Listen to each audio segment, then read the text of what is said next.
I'm here with Anne Lord Jackson. Hello, Anne. Hello, it is great to be here.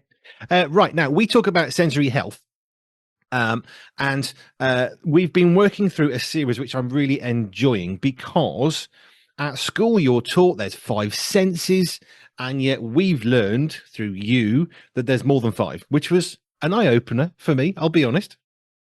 But it's really enjoyable to do this. So we've done hearing, audio processing. We've done sight, visual processing. We've done smell processing. Is there a better word of that? Olfactory, that's okay. Smell, Okay, smell will do. Everybody understands that one. smell processing, and then we've got a fourth one today. But what I thought was fascinating is when we first started talking, you started sharing about the five senses, and then there's another two, and then there's another one which is a group, and we take this really simple rudimentary understanding, but it's so much deeper.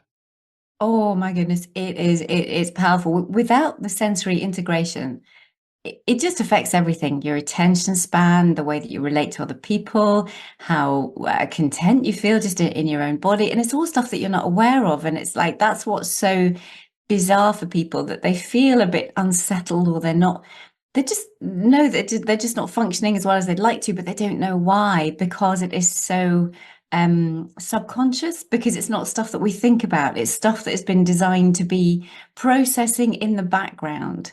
And therefore the output should be automatic, the output should just happen, but it doesn't. And because it's not in our conscious control, then people don't understand and they feel stupid, or they feel lazy, or they're just, it's very easy to turn in on yourself when you've got something that's not quite right in your processing of your senses, because you don't know what it is, but you know something is wrong, and therefore you blame yourself because you think you should be able to pull yourself together, or you should be able to do something better, or and that's completely not right.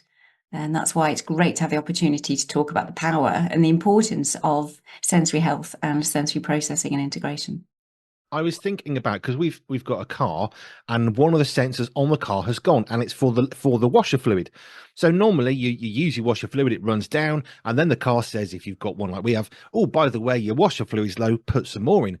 So I saw this message, opened the bonnet, put some more fluid in, and thought, but it's already full. So I've got a damaged sensor somewhere. So every time I get in the car now, I have to mentally think, no, I know it's okay, because it's just a faulty sensor. We'll get it fixed. It's not a problem. It's not exactly a major issue, but it still distracts me every time I switch the car on. That's just one thing. So I guess what I'm saying is we can understand the idea of something distracting us, like put some more fluid in the car for the washers, but I don't need to. So then you have this internal conversation of, does it need it? Does it not need it? So I'm constantly filling the thing up. Mm. Sometimes just a few drops almost, because it's telling me to do something. But if this is our senses, it's not as simple or straightforward, is it? No, no, it's not. And it is utterly exhausting when you think about the amount of time that you're thinking about things, or when your body isn't processing automatically, the conscious effort to do something and to think about, right, I have to just imagine like learning to drive a car. It's that process of, right, okay, put your foot down. Okay, if you're in the UK, or you're using a manual rather than an automatic car, you have to, put down the clutch, and then you shift it into a gear, and then you move it to all of that stuff you consciously have to go through. And that's but once you've learned to drive, it is just automatic, regardless of whatever car you're driving. But that's where people are stuck all the time when their senses aren't processing well. It's that conscious thinking through of everything and everything all over again that makes life so exhausting or distracting. And that's one of the biggest issues with the touch system, that people don't realize the power of our touch sense in distractibility and attention issues and focus and concentration. I keep coming back to cars and sensors because in a sense it's sort of a parallel of, there's something wrong in the car, there's something wrong in the body. On a car dashboard you might get a little warning light or something, there's something wrong, so you plug a computer and it will say, oh, this is what's wrong, and you can find the fault. Whereas with a human being, you can't plug a computer in quite the same way. I suppose in some regards you can. If you want to check hearing or sight, you can, have a screen with dots, and can you see all the dots? Can you hear the different noises? Which is sort of the same, but it still needs a bit more interpretation, which is where you come in. That's right. And that's where, as a therapist, it would be amazing to be able to have those, for us, those things look at the sensory loss. And that's brilliant to be able to know, right, okay, we've definitely got the damage in the ears, we've got brain damage here, we've got, damage in the eyes, we've got damage in the joints, but that's not my area. So that's where it takes that training. I mean, this is 30+ years now of training and researching and experiencing what it's like. What are the symptoms that people are experiencing in that middle section, in that brain processing? Well, we can't plug people in. We do assessments, but it's both scientific, but it's also quite intuitive, with that level of mastery, with that level of experience, to put the two and two together to get four, rather than five, or to think, oh no, it's a behavioral issue, or just stop doing that. Just using different approaches that are not helpful, because we're talking about a brain issue, a processing issue, not a sensory loss, and not a cognitive thing, not a thinking thing, not an emotional thing, not a behavioral thing. This is a processing thing, which is very different. And that's where it's lovely to be able to speak and let folks know how important that middle ground is between the senses at the external of our bodies, or at the receptor level of the actual the elements that are picking up those senses, and the integration in the brain itself. And I guess that's the bit that I suppose, talking to you week after week, the one thing that strikes me is we're not talking about, does the ear work, does the eye work, have you got hands that have got nerves still in them? We're not talking about that. We're talking about the ability for your brain to recognize that, okay, I'm holding a pen and there's a rubbery bit and there's a plastic bit, and I can tell the difference just by touching it. But what's really been fascinating for me is learning about the fact that it's not just, can the body sense it, that difference of rubber, plastic, and metal on a pen, but actually once your body sensed it, can it process that information? Hence visual processing, audio processing. So let's move on to touch processing. Is there a better? Tactile is our technical term. I like simplifying things, sometimes maybe a bit too far. So let's look at touch. So I know I've just given, I suppose, some things there. I mean, there's a rubbery bit, there's a plastic bit, and there's a metal bit on my pen, but I can tell the difference. And there's a difference in temperature. The metal is a different temperature to the plastic, and the rubber sort of feels warmer. So my brain's getting lots of clues about what it is that I'm holding, irrespective of me physically looking at it. I can tell it's a cylinder because I can roll it in my hand. There's a cylindrical element to it. There's ridges, but that's because my touch processing is working really, really well. So just talk us through how it should work, and then where does it go wrong and how do we fix it? Yeah, so the elements that you're talking about there, we call that tactile discrimination, so that you're able to find those words. You're able to find those words that connect with it, that the hard, the soft, the rubber. I mean, you've even gone past that. You're able to describe the actual material that it's made with, not just the fact that it might be a bit squishy or that there's a little bit of give in it. You've identified it as rubber, and you've identified it as plastic. It's hard, but you've gone that extra level because your actual all of those work. That's where the higher order comes in with the processing. You're feeling it, you're sensing it. You're able to put the pressure through your tactile receptors to know how much squish you're actually getting, to be able to tell whether it's hard or soft. Squishability. Or that rubber. So that's the element of discrimination. But we have to have what we call registration first. So this is where you have to be aware that you are touching something in the first place, or that something is touching you. And once you've got that, it then moves into the area of discrimination about what is it that I'm touching. Because there are some people who kind of walk into furniture and they have no idea. they've just got a bruise. A bruise turns up somewhere and they're thinking, how did I get that? They haven't had that reactivity, that they didn't react. Their skin didn't react to the item that had touched them. Or we have people who are overreactive. They are hypersensitive. Used to be called a sensory defensiveness, where if, tags in their clothes, seams in their socks bother them, maybe getting their teeth brushed, getting their hair cut, because when the hair is cut, the bits of hair fall off and they fall onto the skin, and that's light touch, and that's Wow. really irritating. Getting their toenails cut. I once worked with a girl who was being sedated because she couldn't actually get her toenails cut. She was perceiving it as painful, so she was overreacting to the touch sensation. And even under sedation, she was feeling it. So they came to me as a last resort, and I said, look, we need a 3-week intensive. I need to give her intensive sensory integration therapy in order to enable her just to be able to get her nails cut. Mm. So yeah, that was beautiful. It only took us a week and a half. And that was wonderful. And she came in doing it herself, and she was so chuffed.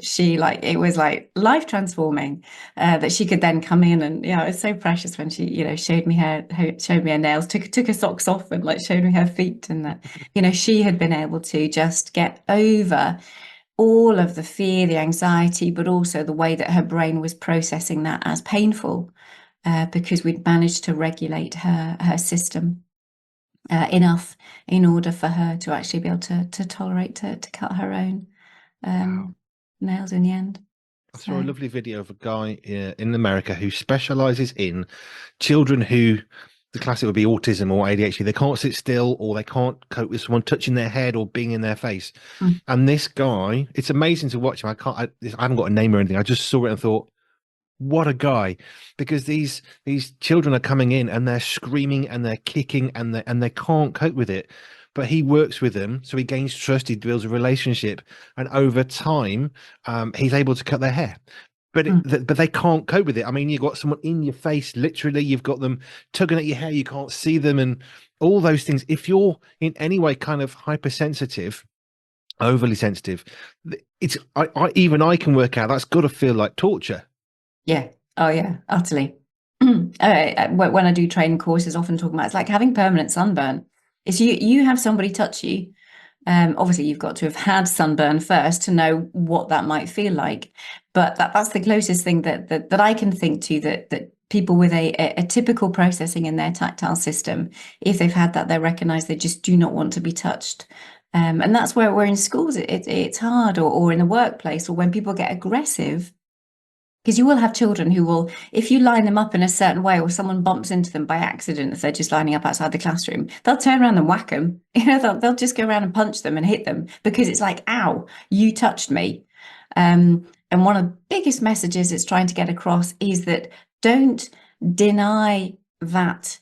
Someone will say, oh, don't be stupid, he didn't. And that's where the boys can get into fights in particular, but it affects girls just as much. But the boys will say, oh, he touched me. And it's just like, well, yes, he did. He really did touch you. You perceived that. You perceived that as him hurting you. But actually, he didn't. Well, he might have done, but under normal circumstances, he didn't. He just literally bumped into him. But boys can get into fights over things like this because of the way that the brain has processed what happened, or the intensity that somebody poked or touched or whatever. And it really wasn't meant hatefully or spitefully, or done out of any other reason other than I just bumped into you, and that's all it was. But yeah, it's a very hard one. But I think it's just trust. If somebody's saying something, it's not. We need to dig deeper to find out about their tactile processing before anybody takes anybody's side on what actually happened.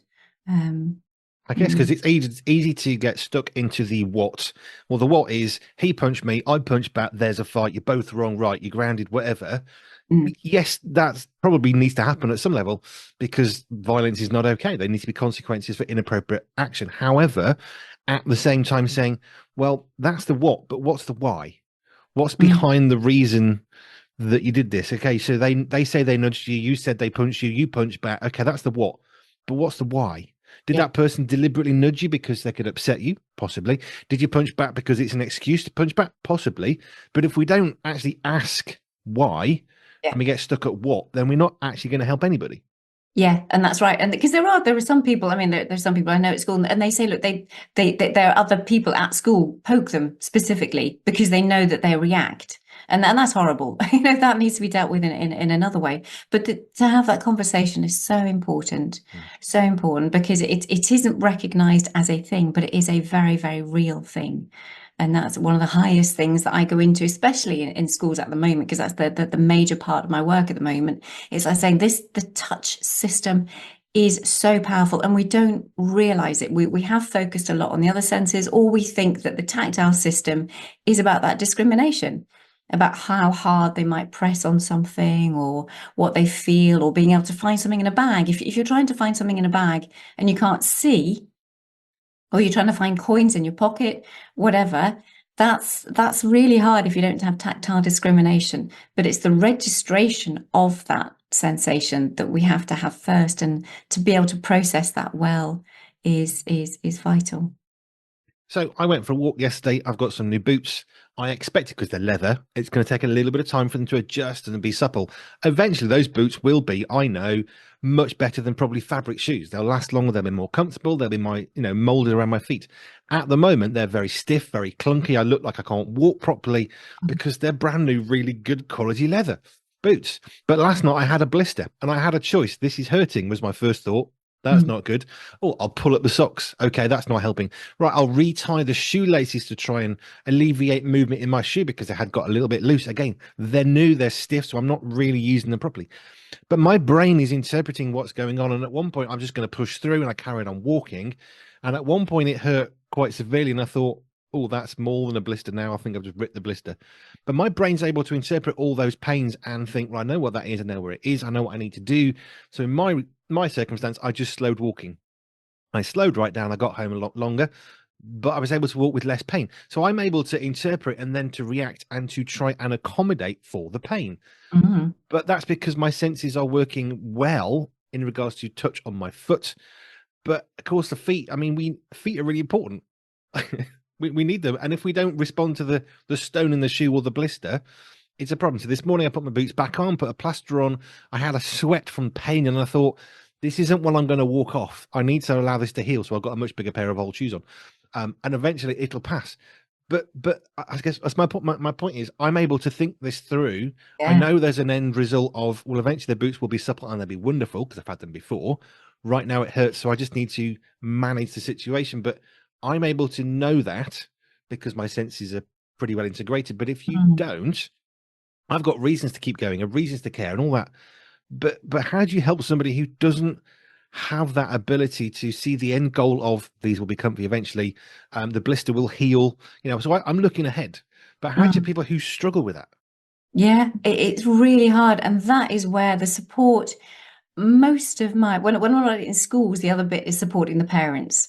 And it's like your role as a parent is so important, so important. And when you're dealing with it day in, day out, the exhaustion comes from looking after someone else. So not only is the person exhausted because of what they're dealing with, but their carer. And obviously for children, it's mainly the parents. So you've got people who are just tired all over. And it's a lot of try and just be kind to yourself, trying to be gentle with other people, because it is a process. The healing takes time in lots of different ways. And it's the sense of hang on in there. We had like last week, just another distraught parent because of just how exhausting it is to be there. And it's not just one child or two children or three children, it's four children. Sometimes like that, the whole family is affected with sensory processing issues. And there are things being set off all over the place, and it's just like, let's just hang on in there, let's keep working through the process, let's assess each and everybody's sensory thumbprint, which is the bit that I do. Let's find out how each of your family members are uniquely made. What are the senses where they're being set off? What are the senses where they are underreactive? Where are the ones they're having difficulty with discrimination? What's making them be more clumsy or uncoordinated? Let's find out where the pain points are. Let's find out where the pressure areas are, where those struggles are, identify them, and then bit by bit we can work on them. And the healing will come over time. But it's just hanging on in there with enough sleep and rest and calm and trust and hope that we will get there. Life will look better in 6 months' time than it does now. Life will look better in a year's time, in 5 years' time, especially if we go through the teenage bumps on top of everything else. It's a really bumpy, turbulent journey. And it's like, we're aiming for the 18, 20, 25, 30. Our lifetime is a whole journey. We never arrive anywhere. We never get there, apart from when we die. Then we've got like eternity. Thank you very much. So but we've got that journey to live, and I don't think we ever arrive as such. That's a big philosophical one for for this time of the day. But yeah, it's like, let's try and live the journey as best possible, knowing that things will get better with hope and trust and healing. And stepping forward into the future with a bit more joy than we've had before. But I guess come back to my blister. At some point, you're going to be trying to make some progress, making my shoes fit my feet, and you're going to have to step back a little bit, which I have done. So today I'm not wearing those boots because I'm not an idiot. If it's that my foot needs time to heal so I can carry on. But again, it comes back to I know what the end goal is going to be. At some point, these boots will suddenly feel amazing to wear because the leather, which is really good, is going to adjust to my specific, unique footprint. Literally, I mean, you're talking about thumbprints, sensory thumbprint, but yeah. I have a footprint literally, and the shoes are not made for my feet. Shoes are made for everybody's feet in 15 different sizes, but like my left foot is 8, my right foot is 8.5. That makes it fun. So I have to think even then about, okay, I've got an instep, do I put them in both? So there are all these things that I can do to make my generally suitable shoe sizes fit for my feet. But effectively, that's exactly what you're doing with your thumbprint, because you're saying, well, okay, this person struggles with too much light, this person struggles with too much noise.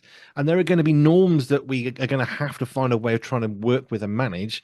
But then there are extremes, like a blister, which, okay, we need to do something different for a little while, which is what you're doing. Yeah, absolutely. And I think it is really important because, as you say, there are some people who will get a blister. Literally, if we're talking literally here, they will get blisters because they get some new shoes and they're not perceiving it. And that's where we need to take that extra attention if we are dealing with someone, if we're living with someone who has differences in their sensory processing. We have to be extra attentive because they will harm themselves unless we intervene on their behalf because they are not able to process that information well. Not intentional harming. I mean, this is just because No. they're unaware. Yeah, totally. I've got a guy I know who's a friend of mine. He was a veteran mechanic, so he's worked on tanks and all sorts of stuff. His hands now have lost so much senses. His first detection of, this is a problem, is when he starts to smell burning, because he can't feel like he used to because he's burnt his hands too many times. Yeah. I remember a story of a relative, distant relative, who took pans out of the oven without gloves on. Oh, well, she just got tough hands. I'm thinking, no. 220 degrees. No, that's not tough hands. That is, you've got a major serious issue, because that's completely under processing the reality of that should be causing damage to her skin. Yeah. And that's why we've been designed. It's incredible to have, we've got pain receptors, or receptors when there's a high enough intensity of something, we interpret it as pain. And that's such a protective mechanism. And that's what we've been given. We've been given these discriminatory mechanisms in the tactile system and this protective mechanism, which is what is painful and we should be withdrawing from. We have those reflexes which aren't part of the processing. That literally is reflexive. It goes into the brain and out that quick that we're not processing. We know immediately to withdraw our hand from something that is painful. If we haven't damaged those receptors, because otherwise we don't have those reflexes and we can cause more damage into our bodies. I do remember, actually, I worked when I was first married, took the work you can get, and I was doing 12-hour shifts in a plastics factory, making anything from buckets to, I don't know, plastic stuff that was molded. And one of the guys that was kind of on the shop floor, he was one of the, do you have chemists in? Anyway, he was like a sciencey guy. And he come down and we were all wearing these special gloves and all this stuff to take things out because it's molten plastic. And when it comes out, it's still pretty hot. But he would pick it up. He'd just sort of get his jumper and kind of pick it up. And I'm thinking, There is no way on this planet that that plastic is cool enough for that jumper to reflect it, unless that is some sort of amazing, dangerous asbestos jumper. You've just burned your hands. But he says, "Oh, I'm used to it now." But all I could think at the time was, when you say you're used to it, it isn't that you built up your tolerance, is actually that your skin has been destroyed to the extent you now can't feel pain, Yes. which is Yeah. not good. No, no, that is not good. But that's why we need to understand the what's going on with our touch, with our sight, with our hearing, because we can get too much noise if our ears have got wax. Okay, you can have too much volume. Now you just damage your ears permanently, which is Mm. why shouting at kids is not great, because it's not a temporary thing, it could be permanent, and so on and so on. So that's where we need come to people like you to say, well, okay, I'm unable to pick things. I can hold a pen, but it feels like a carrot. What's going on with that? It feels wet to me. What's going on? Mm. Simple confusions, like we brought some washing in the other day. Is it wet or is it cold? I don't know. We have a simple rule of thumb: bring it in the house for half an hour, because if it's cold, our body can struggle to know cold from wet. So we Mm. literally warm the washing up first, and then we touch it. Because then, if it's not cold and it's dry, we can know the difference if it's warm. But when it's cold, cold feels like moisture. So again, if you have discrimination, you can apply that. But sometimes you have to know how to apply that, which is what Yeah. you're doing. Yeah, that's such a good everyday, example. It's perfect, and that's where we have lots of people who don't like messy play, that they don't like sound, that it affects eating. But we'll come on to that next time because we'll be looking Hmm. at the taste gustatory. There's a word you can say, so you remember that for next time. Taste processing, yes. Yeah, sorry, carry on. It's fine. Now, I was just thinking about how knowing what should be and knowing the reason why it's worth carrying on can be really hard if you're the one stuck in a situation of, but this hurts, or this is noisy, or I hate this. But actually, sometimes we need to know that actually that's okay. What you're processing, yes, that isn't correct. You are misprocessing that in some regard, because actually this is okay, which is where the therapy, I suppose, part of your job helps to say, but this is actually normal. Yes, we do Mhm. need to help you, because what you're seeing as extreme really isn't. So how do we Mm. help you see that extreme thing as normal? Yeah, yeah. And it's a lovely thing between the combination of just talking things through, helping people reflect on what's what, helping them reframe. We talk about reframing a lot of if they perceive something in a certain way, we can reflect and I can explain what's going on in the brain as to why they might be perceiving things the way that they are. And there's an awful lot of relief as to what is going on, and then also strategies to be able to help that both physically but then also mentally to be able to process things differently, but be less anxious also about what is going on and why they are the way that they are, so that when anxiety is reduced, then they're more able to process information better Hmm. anyway. And then you get into the win-win situation. They feel better about themselves, anxiety reduces, they're able to process better because their brain isn't so stressed, their bodies aren't so stressed, and you just start to build success upon success upon success.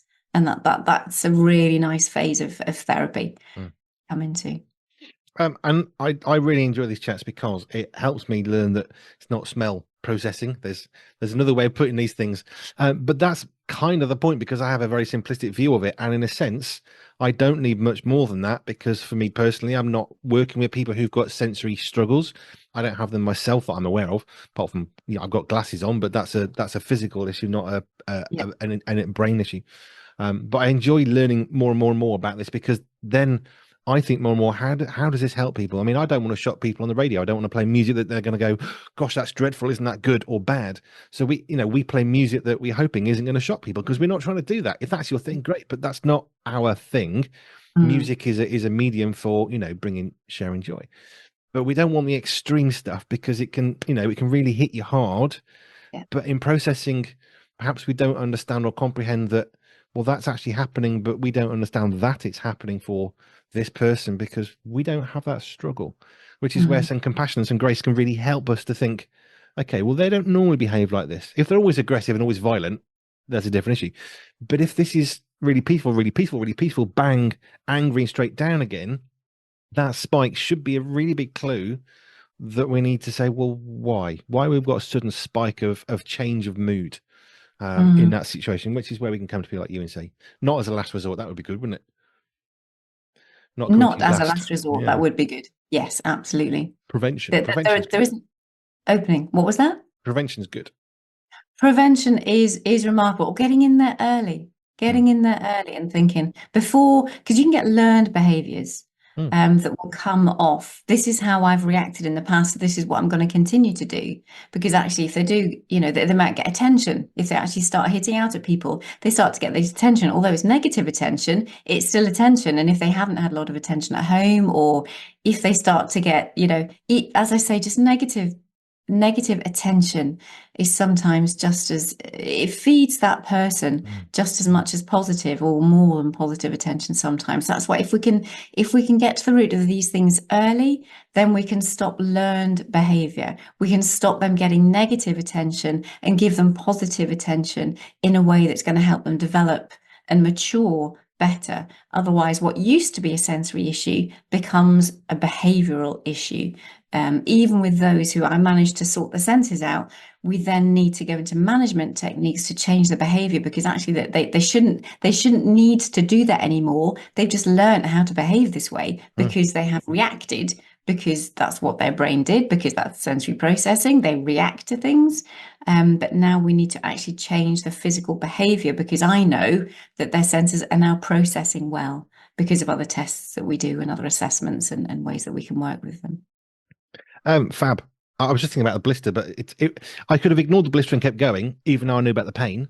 Because I knew about the pain, it made me want to do something. But although I've tried to do what I can with the shoes, actually there are things I can do, but that's where we need sometimes a different perspective on something. So I know what the problem is, I know what the solution is, I know how to work around it because I've been here before. But if you don't know how to deal with it, then that's where people like Anne Jackson can help you, because perhaps the struggle that you have is not a sight issue, but a sight processing, visual processing issue. And that's where we need people who know how to ask the right questions, which is come back to what I said about the why. When there's a spike of abnormal behavior, effectively, why is that happening? Why have you just punched that person when you're normally such a calm, placid person? You've just punched someone. Why is that? Well, you're aggressive, you're violent. Right, that's terrible. Well, yeah, okay, the violence is bad, but is there a reason behind that? And actually, if we ask the why, it changes And everything, it's doesn't it? also not asking them, why did you do that? Because they don't know. Mm, That is where, when you were talking about knowing what questions to ask, we need asking them the why. We need to ask why in our head. Why are they doing that? mm. But to ask them, why did you do that?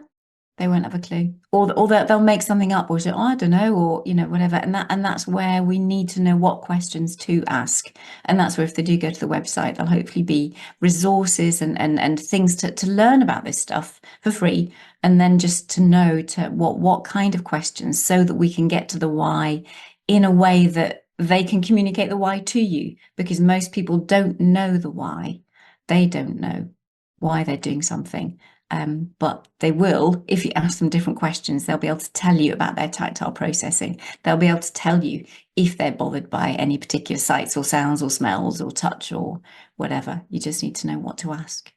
Another title you could have is sensory health detective. Yeah, there you are. Sensory detecting the issues of sensory health.